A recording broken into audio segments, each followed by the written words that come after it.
আসসালামু আলাইকুম।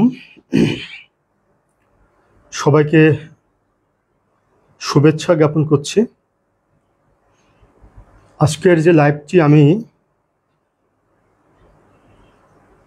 নেব, অর্থাৎ যে লাইভ আলোচনা করব, সেটির বিষয়বস্তু হচ্ছে আমাদের বিসিএস প্রার্থী যারা তাদেরকে অবগত করা যে আমাদের বিসিএস এর আপডেট কি। আচ্ছা, আমি একটু শেয়ার করে নিই।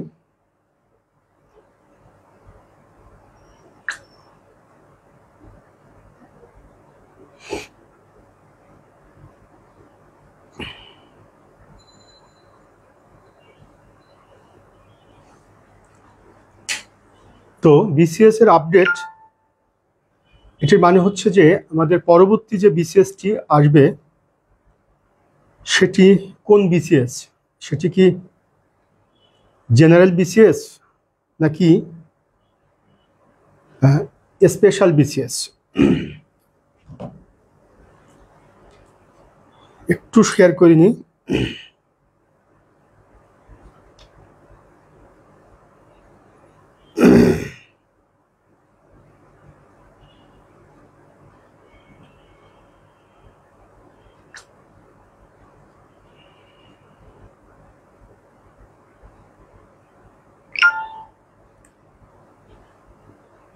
আমরা যারা বিসিএস প্রার্থী তারা পরবর্তী বিসিএসটা কি স্পেশাল বিসিএস হবে নাকি জেনারেল বিসিএস হবে, সে আঙ্গিকে আমাদের প্রস্তুতিটা কিভাবে নিব, এটা নিয়ে আজকের আলোচনা। এবং একই সাথে আজকে বিসিএস পরীক্ষার প্রিলিমিনারি এবং ভাইবা এবং লিখিত উপযোগে গুরুত্বপূর্ণ আমি কিছু প্রশ্ন এবং সেগুলোর উত্তর কিভাবে আমরা পরীক্ষার হলে সলভ করব, এটা নিয়ে আমি কিছু ইনফরমেশন প্রোভাইড করব। তো প্রত্যেকের প্রতি একটা রিকোয়েস্ট থাকবে, প্রত্যেকেই শেয়ার করে দিবেন এবং আমাকে একটু কমেন্ট করে জানাবেন। হ্যাঁ, সূচনায় সমাপ্তি। ওয়ালাইকুম আসসালাম শাহিন, ওয়ালাইকুম আসসালাম, অল ক্লিয়ার। আচ্ছা, সরণী সমীর, ওয়ালাইকুম আসসালাম, আলহামদুলিল্লাহ ভালো আছি। আচ্ছা, প্রথমে আমি বলে রাখি যে বাংলাদেশ পাবলিক সার্ভিস কমিশন এটি একটি কনস্টিটিউশনাল বডি বা সাংবিধানিক সংস্থা। বিসিএস এর চাকরিতে যারা আসতে চান তাদেরকে পাবলিক সার্ভিস কমিশন আহ্বান করেন, একটা অ্যাপ্লিকেশন আহ্বান করেন যে যারা বিসিএস পরীক্ষায় আসতে চান তারা অ্যাপ্লিকেশন করেন। কতটা পোস্টের এগেনিস্টে পাবলিক সার্ভিস কমিশন এই আবেদনটি তারা পাবলিক সার্ভিস কমিশন কর্তৃপক্ষ এই আবেদনটি বিসিএস প্রার্থীদের কাছ থেকে চায়, এটি নির্ভর করে যে মিনিস্ট্রি অফ পাবলিক অ্যাডমিনিস্ট্রেশন বা জনপ্রশাসন মন্ত্রণালয় কতটি পোস্টের এগেনিস্টে পাবলিক সার্ভিস কমিশনকে আহ্বান করেছে যে ক্যাডার অফিসারদেরকে সুপারিশ করবার জন্য।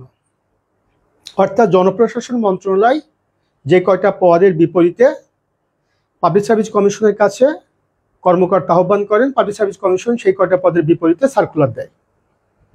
আচ্ছা, এখন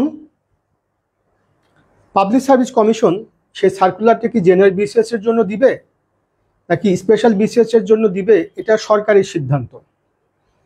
আমরা বিসিএস এর একটা রেওয়াজ, একটা ঐতিহ্য, একটা ট্র্যাডিশন, সরকারের কমিটমেন্ট এবং সাম্প্রতিক সময়গুলোতে যা দেখে আসছি সব কিছুর আঙ্গিকে যদি বলি, প্রতি বছর একটা করে জেনারেল বিসিএস এর সার্কুলার হচ্ছে প্রতি বছর।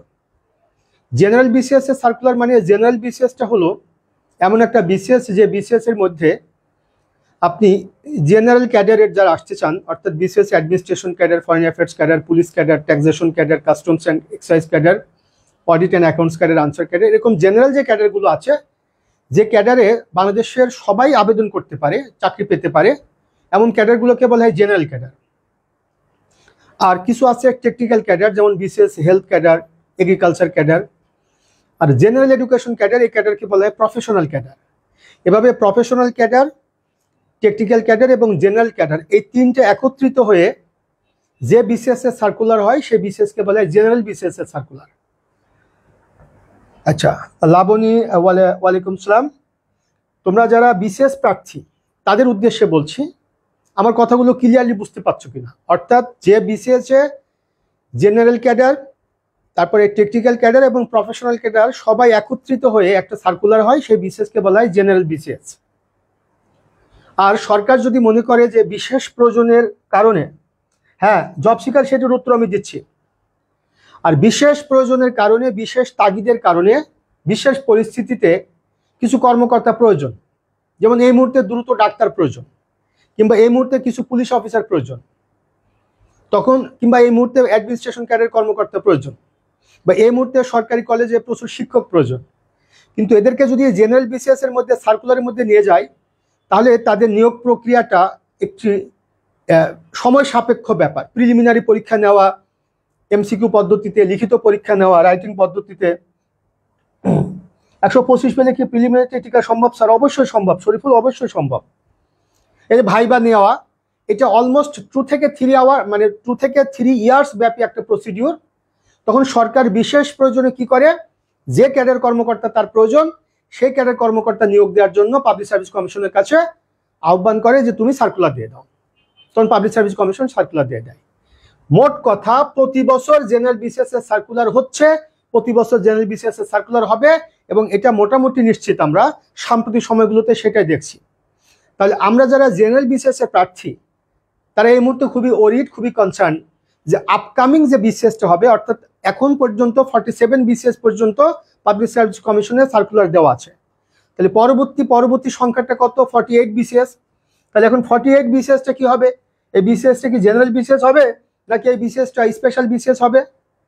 ইতোমধ্যে আমরা জানতে পেরেছি সরকারের একটা উচ্চ মহল থেকে যে 2000 ডাক্তার প্রয়োজন, 2000 ডাক্তার প্রয়োজন, 2000 ডাক্তার প্রয়োজন।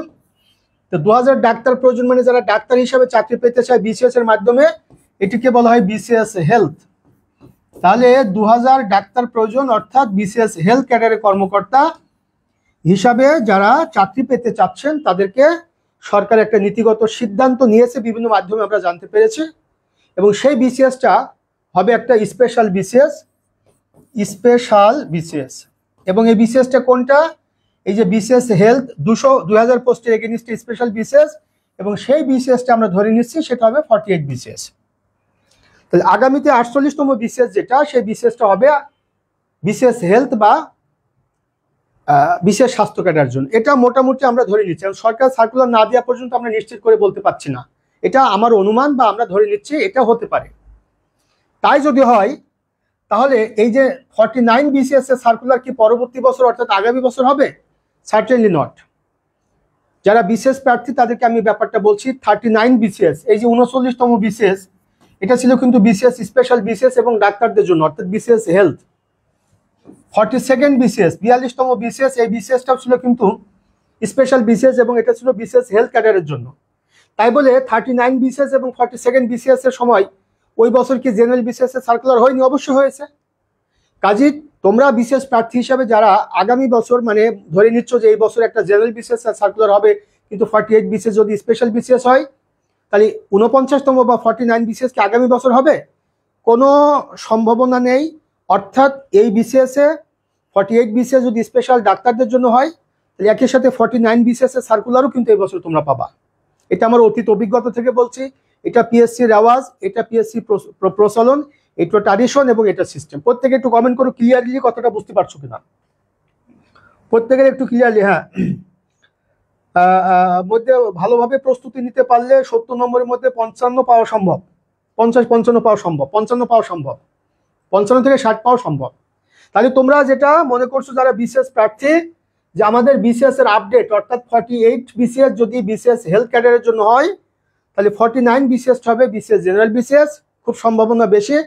এবং এই দুটো বিসিএস এর সার্কুলার এ বছরের মধ্যে হবে। এবার আসো যেটা স্পেশাল বিসিএস, হ্যাঁ যেটা স্পেশাল বিসিএস, সেই বিসিএস এর সাথে জেনারেল বিসিএস এর সম্পর্ক কি? এবার জেনে রাখবা যে স্পেশাল বিসিএস যেটা, সেই বিসিএস, বিশেষ করে বিসিএস হেলথের কথা বলি, দুটো বিসিএস এর আঙ্গিকে যদি বলি 39 এবং 42nd বিসিএস, এই বিসিএস এ তোমার 200 নম্বরের পরীক্ষা হবে প্রিলিমিনারি। এর মধ্যে 100 নম্বরের পরীক্ষা হবে জেনারেল অংশ থেকে, Bangla, English, math, general science এবং আইসিটি, আন্তর্জাতিক বাংলাদেশ, নৈতিকতা, মূল্যবোধ, সুশাসন, ভূগোল, পরিবেশ দুর্যোগ ব্যবস্থাপনা, এটা এই স্পেশাল বিসিএস এর সাবজেক্টে কাউন্ট হওয়ার কথা না। আর 100 নম্বর হবে যারা মেডিকেল সায়েন্স থেকে পড়ছে তাদের ওন সাবজেক্টের উপরে 200 নম্বর। এই 200 নম্বরের মধ্যে তুমি যত নম্বর পাবে এরপরে ভাইবা হবে, ভাইবার পর তোমার চাকরি পাওয়া না পাওয়া নির্ভর করবে। আর যেটা জেনারেল বিসিএস এই জেনারেল বিসিএস এর জন্য, হ্যাঁ, এই জেনারেল বিসিএস এর জন্য তোমাদের কি হবে, এই জেনারেল বিসিএস এর জন্য যেটা হবে সেটা হচ্ছে যে প্রিলিমিনারি, রিটেন এবং ভাইবা, এবং এটা দীর্ঘমেয়াদী প্রসেস। তাহলে আমাদের বিসিএস এর আপডেট কি? বিসিএস এর আপডেট হচ্ছে আমার ধারণা, আমার অনুমান, সেটি হলো যে আপকামিং যে বিসিএসটি, অর্থাৎ পরবর্তী যে বিসিএসটি আসতে চাচ্ছে এই বছরে প্রথমে, অর্থাৎ খুব দ্রুততম সময়ের মধ্যে 2000 পোস্টের বিপরীতে বিসিএস হেলথ ক্যাডারের জন্য একটা সার্কুলার হবে, এবং বিসিএস এর এন্ট্রি লেভেলে বিসিএস আবেদন করবার যে যোগ্যতা সেটা 32 ইয়ার্স, বাট সম্ভাবনা প্রবল এন্ট্রি লেভেলে বয়সটা হচ্ছে 34 ইয়ার্স। অর্থাৎ যারা মেডিকেল সায়েন্স থেকে পড়াশোনা করেছে এবং যারা 34 ইয়ার্স পর্যন্ত বয়স, তারা কিন্তু এই বিসিএস এ অ্যাপ্লাই করতে পারবে, অর্থাৎ চাকরি পেতে পারবে। এটা হচ্ছে আপাতত বিসিএস এর আপডেট। তাহলে আমি তোমাদের যারা বিসিএস প্রার্থী তাদের সবাইকে ক্লিয়ার করছি, 48 বিসিএস যদি স্পেশাল বিসিএস হয়, অর্থাৎ বিসিএস হেলথ ক্যাডারের জন্য হয়, তাহলে 49 বিসিএস এই বছরের সার্কুলারটা হবে, এবং খুব সম্ভাবনা বিসিএস এর পরীক্ষার প্রশ্ন পদ্ধতিতে, বিসিএস পরীক্ষার সিলেবাসে একটা পরিবর্তন আসতে পারে। আমি এতটুকু তোমাদেরকে বললাম, এটা আমার ধারণা বা আমার অনুমান। সর্বশেষ পরিবর্তনটা এসেছে 35 বিসিএস থেকে। বর্তমানে বিসিএস এর যে সিলেবাস এটা 35 বিসিএস থেকে পরিবর্তন হয়েছে। 35 মাত্র 35তম বিসিএস থেকে প্রিলিমিনারিতে 200 নম্বর করা হয়েছে, কিছু সাবজেক্ট যুক্ত করা হয়েছে, নম্বর বন্টনের ক্ষেত্রে হেরফের হয়েছে। হয়তো আগামী বিসিএস যেটি জেনারেল বিসিএস, যেটা 49 বিসিএস, সেই বিসিএস একটা পরিবর্তন আসতে পারে, এতটুকু আমার ধারণা, বাকিটা সময় বলে দিবে। আচ্ছা, এখন আসো, তার মানে হচ্ছে তো তোমাদের টেনশন করার কিছু নেই। আমি তোমাদেরকে যেটা বলবো এটা আমার এক্সপিরিয়েন্স থেকে বলছি। যে সময় আমার যতটুকু মনে পড়ছে 23rd বিসিএস, আমি বিসিএস এর প্রস্তুতি নিয়েছি 24th বিসিএস থেকে, 24তম বিসিএস থেকে আমি বিসিএস এর প্রস্তুতি নিয়েছি। 23rd বিসিএস ছিল স্পেশাল বিসিএস, এটা যতটুকু আমার মনে পড়ছে স্পেশাল বিসিএস ছিল। 26th বিসিএস, অর্থাৎ এ পর্যন্ত যে বিসিএস গুলো স্পেশাল বিসিএস হয়েছে সেটা 23rd BCS, 23rd BCS, 26th BCS, এটা শুধু এডুকেশন ক্যাডারের জন্য হয়েছে। এরপরে 32nd বিসিএস, এটা ছিল স্পেশাল বিসিএস। তারপরে 39 বিসিএস, এটা স্পেশাল বিসিএস, এবং 42nd বিসিএস, এটা স্পেশাল বিসিএস। আমার জানা মতে, দেখা মতে এই বিসিএস গুলো ছিল স্পেশাল বিসিএস, এবং স্পেশাল বিসিএস এর সাথে জেনারেল বিসিএস এর সার্কুলারের কোনো সম্পর্ক নেই। পরিবর্তন হলে নাম্বার বন্টন কেমন হতে পারে এটা আগে থেকে কেউ বলতে পারবে না। পরিবর্তন যদি হয় তাহলে নম্বর বন্টন কেমন হবে, কোন সাবজেক্ট যুক্ত হবে, কোন সাবজেক্টের ভ্যালু কমবে, কোন সাবজেক্টের ভ্যালু অ্যাড হবে, এটা কেউ বলতে পারবে না, এটা একমাত্র পিএসসি বলতে পারবে। এতটুকুই আপডেট। আচ্ছা, এখন আসো, তোমরা যারা লাইভ ক্লাস করছো, যারা বিসিএস এর প্রার্থী হিসাবে, তাদেরকে আমি কয়েকটা প্রশ্ন সলভ করতে দিব এমসিকিউ আকারে। সবাই একটু প্রস্তুতি নাও, কাগজ কলম নিয়ে বসে যাও। এবং এই প্রশ্নটা এই বিসিএস এ 44 বিসিএস এর ভাইবা বোর্ডেও কিন্তু প্রশ্নটি করা হয়েছে, এবং এটা প্রিলিমিনারি পরীক্ষায় প্রশ্ন আসে, লিখিত পরীক্ষায় প্রশ্ন আসে। তাহলে আজকে আমি তোমাদেরকে এমসিকিউ আকারে কয়েকটা প্রশ্ন আমি তোমাদেরকে দিব। প্রথম প্রশ্নটি হলো, নিম্নের কোনটি সরকারের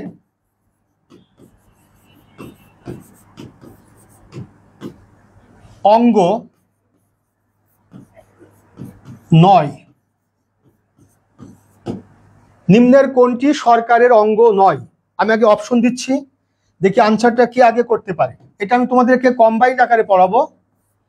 নিম্নের কোনটি সরকারের অঙ্গ নয়, কথাটা এভাবে হতে পারে, নিম্নের কোনটি রাষ্ট্রের অঙ্গ নয় বা কোনটি সরকারের অঙ্গ নয়। তাহলে অপশন ক, সেটা হচ্ছে যে নির্বাহী বিভাগ। অপশন খ, আইন বিভাগ।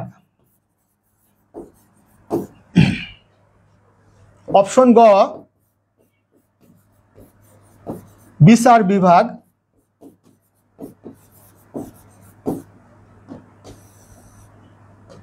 অপশন ঘ মন্ত্রী পরিষদ বিভাগ। দেখি এই প্রশ্নের উত্তরটা সর্বপ্রথম কে আগে করতে পারে, একটু কমেন্ট করে জানাও উত্তরটা কে করতে পারে। নিম্নের কোনটি সরকারের অঙ্গ নয়? সরকারের অঙ্গ নয় বা রাষ্ট্রের অঙ্গ নয়, এটি একই কথা। নিম্নের কোনটি সরকারের অঙ্গ নয় বা রাষ্ট্রের অঙ্গ নয়, এই উত্তরটা কে আগে করতে পারে? নির্বাহী বিভাগ এক্সিকিউটিভ, আইন বিভাগ লেজিসলেচার, বিচার বিভাগ জুডিশিয়ারি, মন্ত্রী পরিষদ বিভাগ। কোনটি সরকারের অঙ্গ নয়? তাহলে সূচনায় সমাপ্তি কমেন্ট করছো সি, তারপরে তানিম কমেন্ট করছো এ। আচ্ছা, বাকিদের একটু দেখি, বাকি একটু পার্টিসিপেট করো যারা ক্লাস করছো সরাসরি। সরকারের অঙ্গ নয় কোনটি? আবার বলছি, নির্বাহী বিভাগ, আইন বিভাগ, বিচার বিভাগ, মন্ত্রী পরিষদ বিভাগ। আচ্ছা, আরাফাত কমেন্ট করছো, আরাফাত ছানি, সেটা হচ্ছে মন্ত্রী পরিষদ। বাকিদের কি অবস্থা একটু দেখি। আচ্ছা, আমরা এখানে সঠিক যে উত্তরটি আমরা পাবো বা যেটা সঠিক উত্তর, সেটা যার উত্তরটা সঠিক হয়েছে সে হচ্ছে আরাফাত। আরাফাতের উত্তরটা সঠিক হয়েছে যে এখানে সঠিক উত্তরটি হবে মন্ত্রী পরিষদ বিভাগ। অর্থাৎ সরকারের বা রাষ্ট্রের তিনটি অঙ্গ। এখন আমরা এটা নোট করব, সবাই একটু লিখবো যে সরকারের, প্রথম তথ্য, সরকারের বা রাষ্ট্রের বিভাগ তিনটি। 1 নম্বর তথ্য, প্রত্যেকে আমি একটু হাম্বল রিকোয়েস্ট করছি, প্রত্যেকে একটু শেয়ার করে দিবা যারা বিশেষ প্রার্থী। সরকারের বা রাষ্ট্রের বিভাগ তিনটি। তাহলে প্রথম প্রশ্ন হচ্ছে যে সরকারের বা রাষ্ট্রের বিভাগ কয়টি? এটা ভাইবা বোর্ডে জিজ্ঞাসা করতে পারে এবং এটা বিশেষ লিখিততে এসেছে, আবার প্রিলিমিনারিতেও আসতে পারে। কয়টি? 3টি, 2টি, 4টি, 5টি। তাহলে উত্তর হবে 3টি। 2 নম্বর উত্তর হচ্ছে যে সরকারের বা রাষ্ট্রের যে 3টি বিভাগ, সেই 3টি বিভাগ কি কি? তাহলে সরকারের বা রাষ্ট্রের 3টি বিভাগ হলো, 1 নম্বর হচ্ছে যে নির্বাহী বিভাগ, এই নির্বাহী বিভাগের আরেকটি নাম কিন্তু শাসন বিভাগ। নির্বাহী বিভাগের আরেকটি নাম হচ্ছে শাসন বিভাগ, সবাই একটু নোট করে ফেলো। 2 নম্বর হচ্ছে যে আইন বিভাগ, আর 3 নম্বর হচ্ছে বিচার বিভাগ। 3 নম্বর হচ্ছে বিচার বিভাগ। তাহলে আমরা দুটো প্রশ্ন পেলাম। সরকারের বা রাষ্ট্রের বিভাগ কয়টি? উত্তর 3টি। কোন 3টি? নির্বাহী বিভাগ বা শাসন বিভাগ, আইন বিভাগ এবং বিচার বিভাগ। এখান থেকে আমরা 3 নম্বর যে প্রশ্নটি পাবো, সেই প্রশ্নটি হচ্ছে নির্বাহী বিভাগ বা শাসন বিভাগ পরিচিতি। নির্বাহী বিভাগ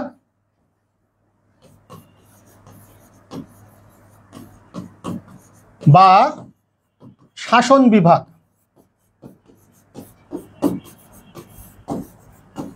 নির্বাহী বিভাগ বা শাসন বিভাগ সম্পর্কে যদি আমাদের প্রথম প্রশ্নটি হয়, তোমাদের মধ্যে কি আগে আনসারটা করতে পারবা? বলো যে নির্বাহী বিভাগের প্রধান কে? প্রশ্নটি যদি হয় নির্বাহী বিভাগের প্রধান কে, নির্বাহী বিভাগের প্রধান কে, তাহলে এটির উত্তর হবে আমাদের মহামান্য রাষ্ট্রপতি। নির্বাহী বিভাগের প্রধান হচ্ছেন মহামান্য রাষ্ট্রপতি। আর যদি প্রশ্নটি করা হয় যে নির্বাহী বিভাগের প্রকৃত প্রধানকে, প্রকৃত প্রধানকে, শুধু প্রধানকে, মহামান্য রাষ্ট্রপতি। আলংকারিক প্রধানকে, মহামান্য রাষ্ট্রপতি। আর প্রকৃত প্রধানকে, তাহলে উত্তর হবে মাননীয়, মাননীয় প্রধানমন্ত্রী। তাহলে নির্বাহী বিভাগের প্রকৃত প্রধান হচ্ছেন মাননীয় প্রধানমন্ত্রী।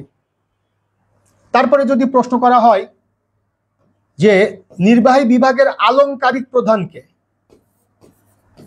আলংকারিক অর্থাৎ সিরিমোনিয়াল হেড বা আলংকারিক প্রধানকে, সেটাও কিন্তু মহামান্য রাষ্ট্রপতি।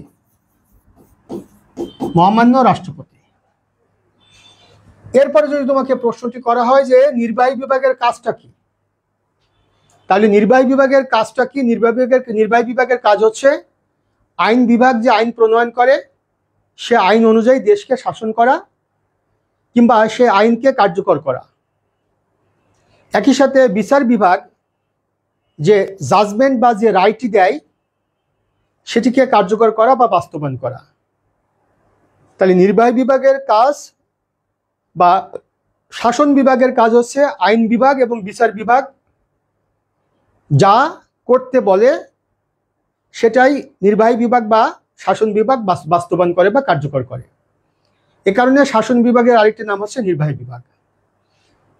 তাহলে নির্বাহী বিভাগ সম্পর্কে আমাদের প্রথম তথ্য হচ্ছে যে বাংলাদেশের নির্বাহী বিভাগের প্রধানকে মহামান্য রাষ্ট্রপতি, নির্বাহী বিভাগের আলংকারিক প্রধানকে মহামান্য রাষ্ট্রপতি, নির্বাহী বিভাগের প্রকৃত প্রধানকে মাননীয় প্রধানমন্ত্রী। এবার আসি নির্বাহী বিভাগের কাজটা কি? আইন বিভাগ কর্তৃক প্রণীত আইনকে কার্যকর করা, বাস্তবায়ন করা, আর বিচার বিভাগ কর্তৃক যে জাজমেন্টটি দেওয়া হয় সেটাকে কার্যকর করা বা বাস্তবায়ন করা। এটা হচ্ছে নির্বাহী বিভাগ বা শাসন বিভাগের কাজ। তাহলে নির্বাহী বিভাগের চারটা কাজ, একটা আছে আইন বিভাগ প্লাস বিচার বিভাগের যে আগে বলিস আইন বিভাগ কর্তৃক যে আইন প্রণীত হয় সে আইনটি কার্যকর করে, বিচার বিভাগ যে জাজমেন্ট দেয় সেটি বাস্তবায়ন করে। সংক্ষেপে নির্বাহী বিভাগ সম্পর্কে পরিস্থিতি। তাহলে এই প্রশ্নটা কিন্তু বিশেষ ভাইবা বোর্ডে জিজ্ঞাসা করছে, 44তম বিসিএসে। তোমরা কিন্তু ভাইবার প্রস্তুতি কিন্তু হয়ে যাচ্ছে, প্রিলিমিনারি প্রস্তুতি হয়ে যাচ্ছে, লিখিত প্রস্তুতি হয়ে যাচ্ছে। প্লিজ একটু প্রত্যেকে একটু কমেন্ট করো তোমরা ক্লিয়ার কিনা। এটা গেল হচ্ছে নির্বাহী বিভাগ সম্পর্কে, একটু কমেন্ট করো, অর্থাৎ আমার কথাগুলো তোমরা ক্লিয়ারলি শুনতে পাচ্ছ কিনা এটাই আমি জানতে চাচ্ছি। এরপরে আসি আইন বিভাগ। এই আইন বিভাগ সম্পর্কে প্রথম তথ্য হচ্ছে আইন বিভাগের প্রধানকে। তাহলে উত্তর হচ্ছে আইন বিভাগের প্রধান হচ্ছেন মাননীয় স্পিকার।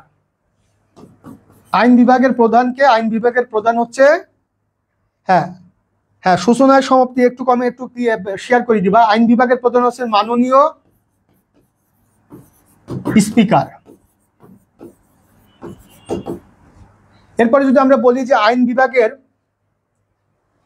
উপপ্রধানকে, অর্থাৎ ডেপুটি চিফকে, ডেপুটি হেডকে, তাহলে উত্তর হবে হচ্ছে উপপ্রধান, সেটা হচ্ছে মাননীয় ডেপুটি স্পিকার। এরপরে আসি আইন বিভাগের বা আইন পরিষদের যারা সদস্য তাদেরকে কি বলা হয়? এই সদস্যদেরকে বলা হয় মেম্বার অফ পার্লামেন্ট বা এমপি। এবার যদি আমি প্রশ্ন করি আইন বিভাগের প্রধানকে মাননীয় স্পিকার, উপপ্রধানকে ডেপুটি স্পিকার, সদস্যদেরকে কি বলা হয়? Member of parliament. এবার আসি আইন বিভাগের কাজটা কি। তাহলে আইন বিভাগের কাজটা হচ্ছে রাষ্ট্র পরিচালনা করবার জন্য যে আইন তৈরি করা প্রয়োজন সে আইন প্রণয়ন করা আইন বিভাগের কাজ। তাহলে আইন বিভাগের কাজ হচ্ছে আইন প্রণয়ন করা। এটা হচ্ছে আইন বিভাগের চারটা কাজ। এবার আসি বিচার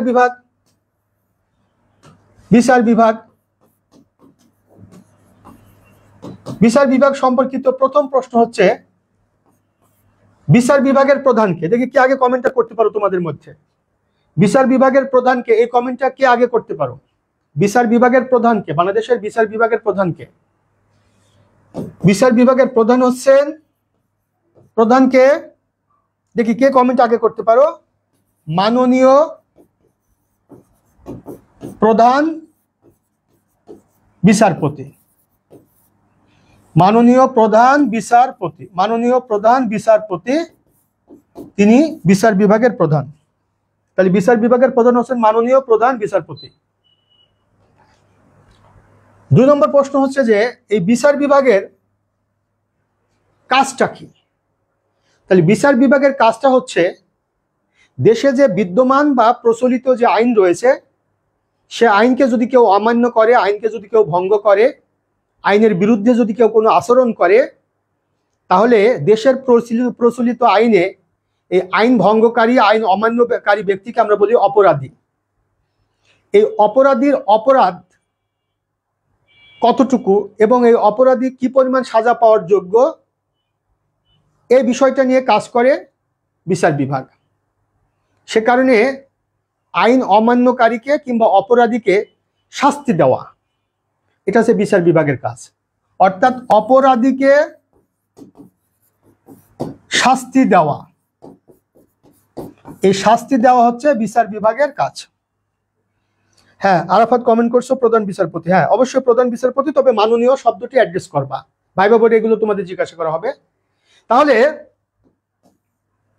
অপরাধীকে শাস্তি দেওয়া, এটা হচ্ছে বিচার বিভাগের কাজ। কিন্তু সেই শাস্তিটা কার্যকর করবে কে? সেই শাস্তিটা কার্যকর করবে শাসন বিভাগ।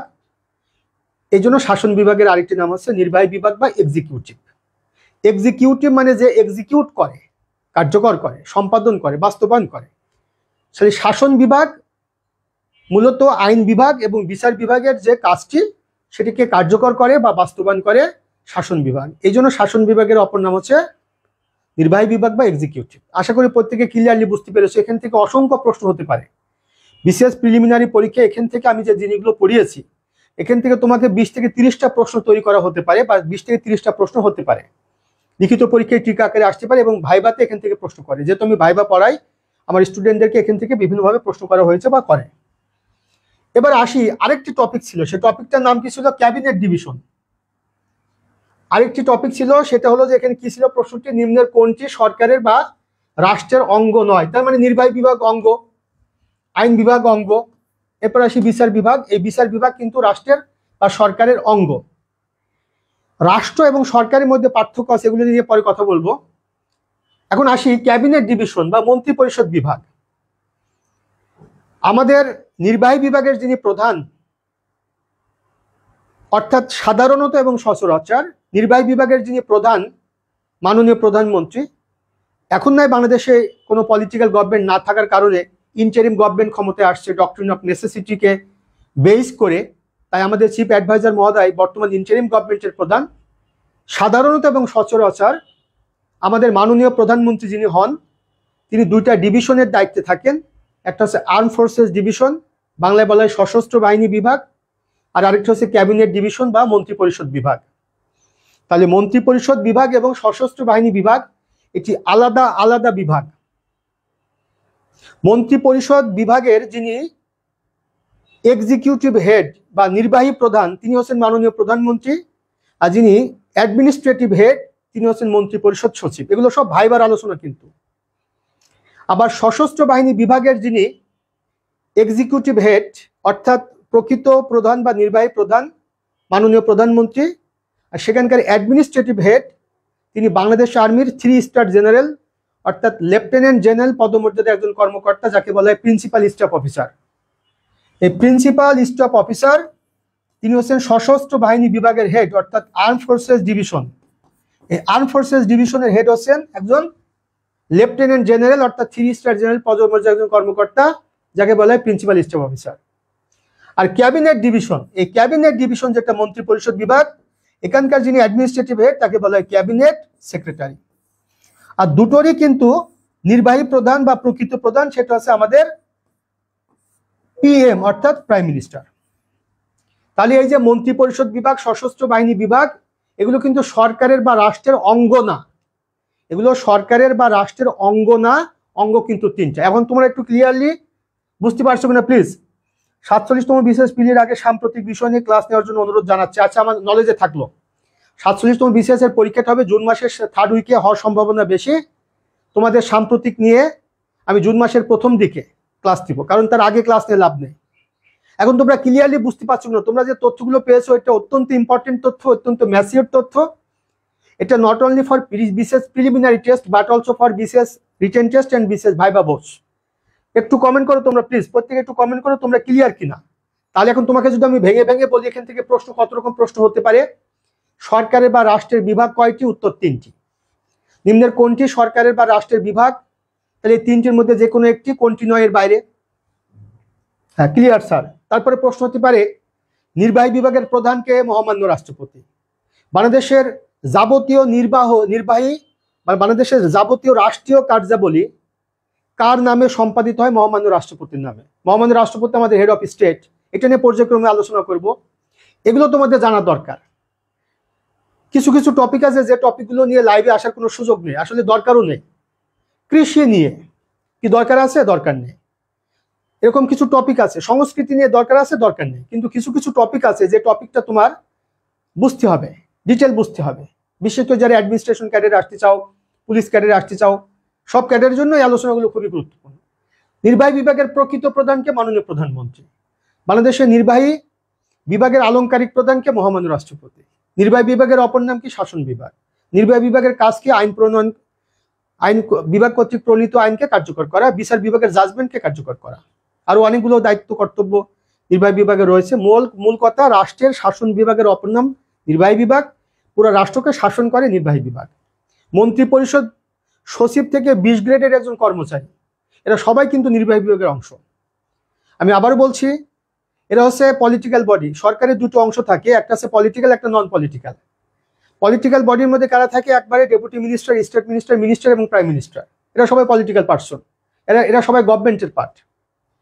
আর নন পলিটিক্যাল বডি, এরা একেবারে একজন 20 গ্রেডের কর্মচারী থেকে ক্যাবিনেট সেক্রেটারি পর্যন্ত সবাই কিন্তু নন পলিটিক্যাল বডি। এবং এরা হচ্ছে ব্যুরোক্রেট বাংলা।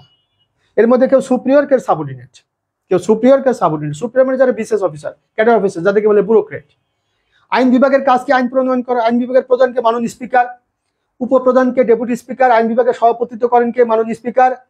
আইন বিভাগ বলতে আমরা যেটাকে আমাদের জাতীয় সংসদ বুঝি, আইন পরিষদ বুঝি। আইন বিভাগের কাজ কি? আইন প্রণয়ন করা। এরপরে বিচার বিভাগের প্রধানকে মাননীয় প্রধান বিচারপতি। আমাদের বিচারিক কাঠামো কয় ধরনের? 2 ধরনের। কি কি? উচ্চ আদালত, নিম্ন আদালত। বা উচ্চ আদালত এবং অধস্তন আদালত। উচ্চ আদালতকে কি বলে? Supreme court. অধস্তন আদালত যেটাকে বলে লোয়ার কোর্ট। সুপ্রিম কোর্টের আবার 2টা ডিভিশন, একটা হাইকোর্ট ডিভিশন, একটা অ্যাপিলেট ডিভিশন। এগুলো অ্যানাদার ডিসকাশন। এরপরে আসো লোয়ার কোর্ট। লোয়ার কোর্টের একটা হচ্ছে জাজের আদালত, একটা হচ্ছে ম্যাজিস্ট্রেটের আদালত। কেউ সিভিল অফেন্স দেখাশোনা করে, আবার কেউ ক্রিমিনাল অফেন্স দেখাশোনা করে। এটা ভিন্ন ভিন্ন বিষয়। এটা ভাইবা বোর্ড, এটা অনেক বড় আলোচনা। এরপরে আমাদের ক্যাবিনেট ডিভিশন। ক্যাবিনেট ডিভিশনের নির্বাহী প্রধানকে নর্মালি আমাদের প্রধানমন্ত্রী, আর প্রশাসনিক প্রধানকে ক্যাবিনেট সেক্রেটারি। ক্যাবিনেট সেক্রেটারির পরিচয় কি? তিনি head of Bangladesh civil service. বিশেষ ভাইবা বোর্ডের প্রশ্ন। বিশেষে প্রত্যেকে প্লিজ একটু শেয়ার করে দিবা, খুব গুরুত্বপূর্ণ আলোচনা। বাংলাদেশ সিভিল সার্ভিসের প্রধানকে ক্যাবিনেট সেক্রেটারি। প্রশাসনের সর্বোচ্চ পদ কোনটি? Cabinet secretary. প্রশাসন ক্যাডারের সর্বোচ্চ পদ কোনটি? Cabinet secretary. এরপরে সশস্ত্র বাহিনীর বিভাগের প্রধানকে কি বলে? Principal staff officer. তার পদমর্যাদা একজন 3 তারকা অফিসার, অর্থাৎ বাংলাদেশ আর্মির একজন লেফটেন্যান্ট জেনারেল পদমর্যাদা সম্পন্ন কর্মকর্তা সশস্ত্র বাহিনী বিভাগের প্রধান। এই তথ্যগুলো তোমাদেরকে যা দিয়েছি, নিয়ার অ্যাবাউট 50 অর্থাৎ 50টি তথ্য এর মধ্যে রয়েছে বিশেষ লিখিত ভাইবা উপযোগী। প্রত্যেকে একটু ক্লিয়ার কিনা লাস্ট কমেন্টটা করো, আমি নেক্সট ডিসকাশনে চলে যাব। আর তোমরা কে কে শেয়ার করছো একটু প্রত্যেকের প্রতি একটু হাম্বল রিকোয়েস্ট থাকবে, তোমরা একটু শেয়ার করে দিবা। খুবই গুরুত্বপূর্ণ ডিসকাশন এবং এগুলো তোমাদের পরীক্ষার জন্য খুবই গুরুত্বপূর্ণ। এটা খুবই গুরুত্বপূর্ণ, বিশেষ করে যারা সিভিল সার্ভিসে আসতে চাচ্ছ তাদের জন্য এটা খুবই গুরুত্বপূর্ণ। এটা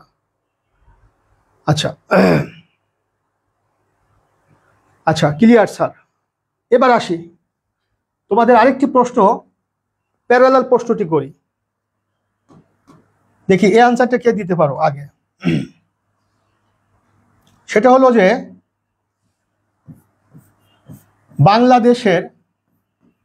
বাংলাদেশে বর্তমানে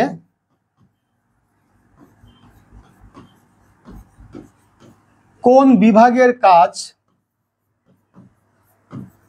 বাংলাদেশে বর্তমানে কোন বিভাগের কার্যক্রম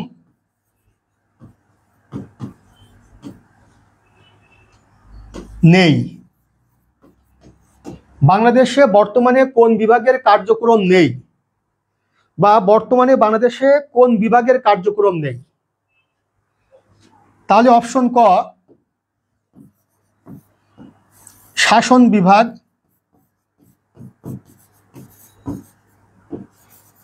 খ আইন বিভাগ, গ বিচার বিভাগ, ঘ নির্বাহী বিভাগ। দেখি কি বুঝলে তোমরা। যারা বিসিএস প্রার্থী হিসাবে যারা লাইভ ক্লাসটি করছো, আরাফাত কমেন্ট করছো আইন বিভাগ। প্রথম কমেন্টটা আমি আরাফাতের কাছ থেকে পেয়েছি। বাকিদের কমেন্টটা দেখি। বর্তমানে বাংলাদেশের কোন বিভাগের কার্যক্রম নেই? বাংলাদেশের কোন বিভাগের কার্যক্রম নেই দেখি, বাকিদের কমেন্টটা দেখি। প্রথম কমেন্টটা করছে আরাফাত, বাকিদের কমেন্টটা একটু দেখি। বর্তমানে বাংলাদেশের কোন বিভাগের কার্যক্রম নেই?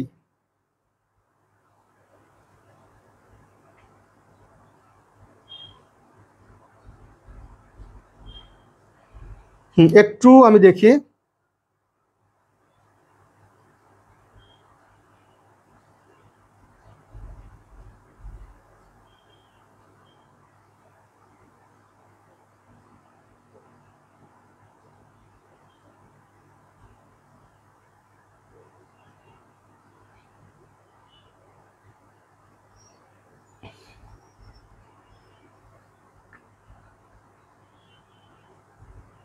একটু দেখি, একটু দেখি।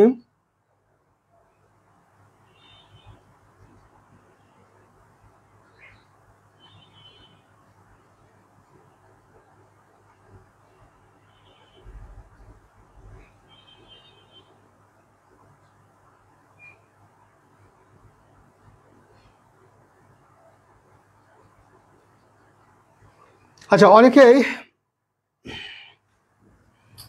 কমেন্ট করছো, তাহলে একটু খেয়াল করে দেখি আমরা। প্রথমত এই অপশন অনুযায়ী শাসন বিভাগ এবং নির্বাহী বিভাগ আমরা আগে জেনেছি দুটো একই।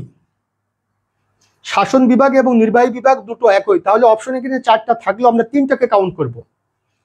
আইন বিভাগ, নির্বাহী বিভাগ, বিচার বিভাগ, এই তিনটার মধ্যে কোনটির কার্যক্রম নেই, অথবা শাসন বিভাগ, বিচার বিভাগ এবং আইন বিভাগ এই তিনটার মধ্যে কোনটির কার্যক্রম নেই। আমি তোমাদেরকে কনফিউজ করার জন্য আরেকটা বিভাগ যুক্ত করেছি, অর্থাৎ এক্সিকিউটিভ, নির্বাহী বিভাগ।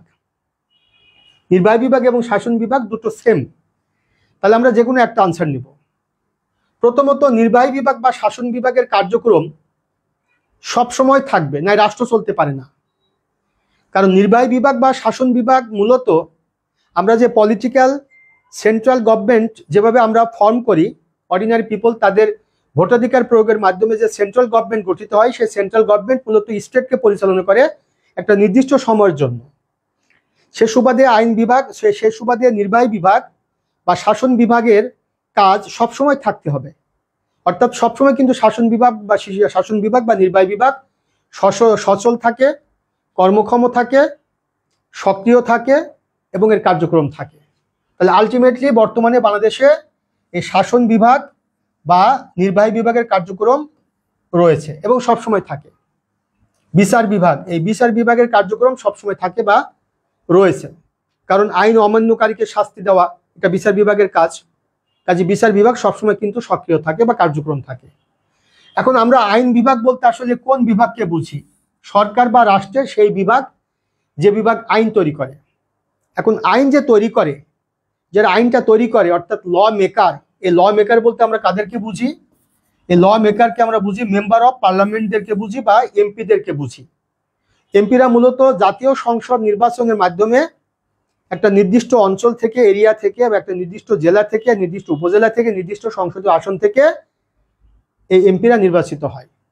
এখন বর্তমানে আমরা জানি যে গত জুলাই মাসে বা জুলাই আগস্ট যে বিপ্লবটি হয়েছে, সেই বিপ্লবের মাধ্যমে একটা রেজিম অর্থাৎ একটা শাসন আমলের পতন হয়েছে। তারপর থেকে বাংলাদেশে কোনো সংসদ নির্বাচন হয়নি। ডক্ট্রিন অফ নেসেসিটির আঙ্গিকে একটা সাময়িকভাবে সরকার গঠিত হয়েছে, যার নাম হচ্ছে অন্তর্বর্তীকালীন সরকার বা ইন্টারিম গভর্নমেন্ট। বর্তমানে এখন কোনো পলিটিক্যাল গভর্নমেন্ট নেই, বর্তমানে মেম্বার অফ পার্লামেন্ট নেই, পার্লামেন্ট ভেঙে দেওয়া হয়েছে। অর্থাৎ সাবেক সরকার প্রধান ক্ষমতাচ্যুত হওয়ার পর থেকে মহামান্য রাষ্ট্রপতি আমাদের পার্লামেন্ট অর্থাৎ পার্লামেন্ট ভেঙে দিয়েছে। মানে কিন্তু আবার কেউ এটা বুঝো না যে জাতীয় সংসদের ভবন ভেঙে দিয়েছে, এটা ফান করে বললাম। পার্লামেন্টের অধিবেশন আহ্বান করা, পার্লামেন্ট ভেঙে দেওয়া, স্থগিত করা, এটা মহামান্য রাষ্ট্রপতির এখতিয়ার। অর্থাৎ জাতীয় সংসদের অধিবেশন আহ্বান করা, স্থগিত করা, ভঙ্গ করা, এটা মহামান্য রাষ্ট্রপতির এখতিয়ার। মাননীয় প্রধান মন্ত্রী থেকে শুরু করে মন্ত্রী, প্রতিমন্ত্রী, উপমন্ত্রী এদেরকে নিয়োগ দেওয়া, এদেরকে শপথ বাক্য পড়ানো মহামান্য রাষ্ট্রপতির কাজ। আর এই পার্লামেন্টের প্রধান, জাতীয় সংসদের প্রধান হচ্ছেন মাননীয় স্পিকার, তিনিও কিন্তু পদত্যাগ করেছেন। এবং যেহেতু প্রধানমন্ত্রী পদত্যাগ করেছেন, পার্লামেন্ট ভেঙে দেওয়া হয়েছে, কাজে বর্তমানে বাংলাদেশে আমরা সহজে বুঝতে পারছি, বর্তমানে বাংলাদেশে যে বিভাগের কার্যক্রম স্থগিত, যে বিভাগের কার্যক্রম এখন নেই, আমাদের আরাফাত ছানি কমেন্টে করেছে, সেটা হচ্ছে আইন বিভাগ।